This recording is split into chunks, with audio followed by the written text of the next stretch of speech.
pas cher, votre chroniqueur. Alors vous avez envie d'un peu de frisson, un peu de suspense et surtout la vision du mauvais côté du genre humain, eh bien Squid Game 2 est pour vous.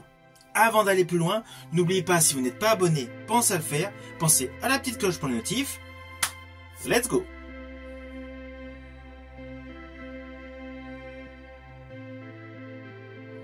Alors naturellement, la première saison de Squid Game, je l'avais suivie comme des millions de téléspectateurs. Netflix avait réellement créé la surprise avec cette série coréenne. Donc c'est tout à fait logique que je n'ai pu m'empêcher de visionner cette saison 2. En fait, saison 2 qui est en réalité une saison 2 partie 1, car au final, c'est à suivre. Alors ne vous inquiétez pas, je ne vais pas du tout vous spoiler sur les arcs narratifs importants de cette série. Mais en tout cas, sachez que cette série débute avec un réel raccord à la première saison. La première saison se terminait dans l'aéroport, nous débutons cette deuxième saison dans l'aéroport. Alors dans ce début de seconde saison, le joueur 456 a décidé de manière volontaire de reparticiper au terrible jeu. Je ne vais pas vous dire pourquoi, il faut que vous ayez la surprise. Mais sachez que tout le début de cette série est davantage axé sur une enquête policière, une enquête suspense. Alors j'estime que cela apporte une plus-value à cette série. Il y a une réelle dimension de polar qui joue à jeu égal avec la nature humaine, le mauvais côté de la nature humaine qui est présenté dans cette série. Alors naturellement, il y a plein de nouveaux personnages avec des tempéraments et des caractères différents. Oui, on reprend, vous l'avez vu dans la bande-annonce, le fameux jeu 1, 2, 3 soleil. Il y a un jeu classique qui est repris de la saison 1. La majorité des décors de la saison 1, vous allez les retrouver dans cette saison 2. Mais il y a des innovations en termes de jeu. Le plus terrible selon moi est d'ailleurs le carrousel. Et nous avons une vision des différents protagonistes, quels qu'ils soient au sein des participants, tant joueurs que surveillants, ceux habillés en rose avec les armes. Le travail là-dessus est beaucoup plus appuyé. D'ailleurs, en préambule du début de tous ces jeux, car ne vous attendez pas au démarrage des jeux dès le premier épisode. Non, nous avons principalement l'installation des personnages forts de la série. Leur tempérament, leur caractère, leur situation économique et sociale. Et naturellement, tout le process d'investigation autour de ces jeux. Alors il ne faut pas oublier que la saison 1 fut un énorme carton. Je pense même le plus grand carton pour Netflix.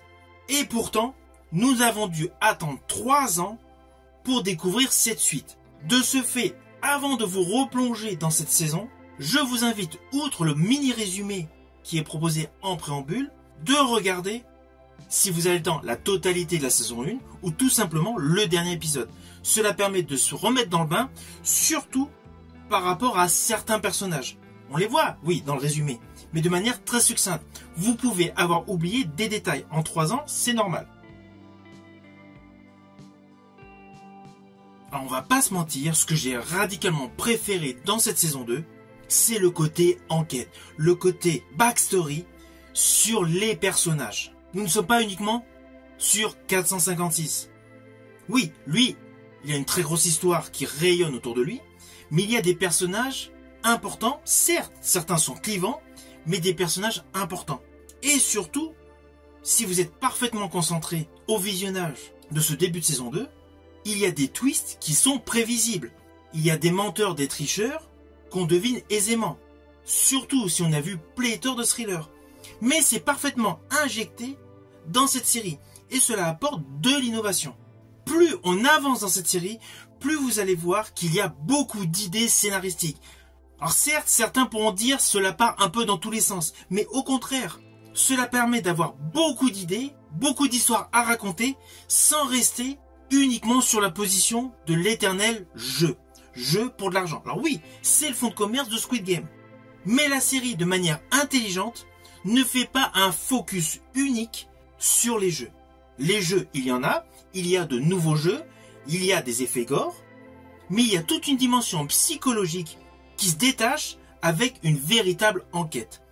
Et c'est ça, selon moi, l'atout principal de cette saison 2. Alors oui, il y a des petits moments qui peuvent paraître comme répétitifs, comme l'histoire d'un certain vote. Mais l'ensemble de la série conserve une ambiance effrayante et surtout anxiogène. La crainte est discernable sur le visage de tous les acteurs et actrices. Les retournements de situation sont légion et la folie meurtrière est malheureusement au rendez-vous. Alors Lee Jung-si, dans le fameux rôle du fameux 456, est impressionnant. J'estime que sa qualité d'acteur a grimpé de plusieurs levels entre la première saison et la deuxième saison. Son faciès dégage une véritable amélioration de la démonstration dramatique. On ressent, juste en le regardant, toutes les émotions qui lui passent à travers l'esprit.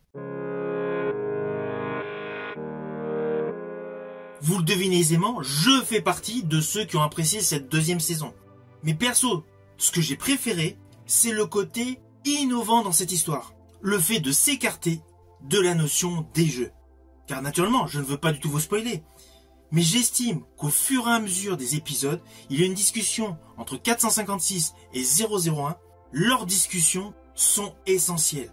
Sous couvert de propos assez simplistes, il y a toute une dimension psychologique qui se dégage et qui rajoute naturellement de la profondeur à cette série.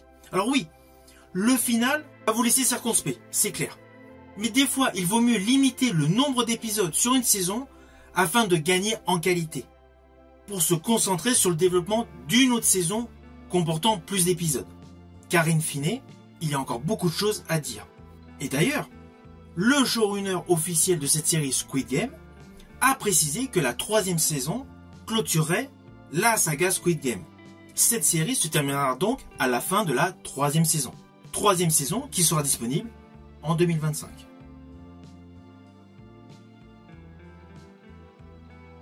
Alors au final, naturellement, c'est une série que je vous invite à découvrir sur Netflix. Selon moi, elle est meilleure que la saison 1. Le travail scénaristique est beaucoup plus édulcoré. On n'est pas uniquement sur les jeux.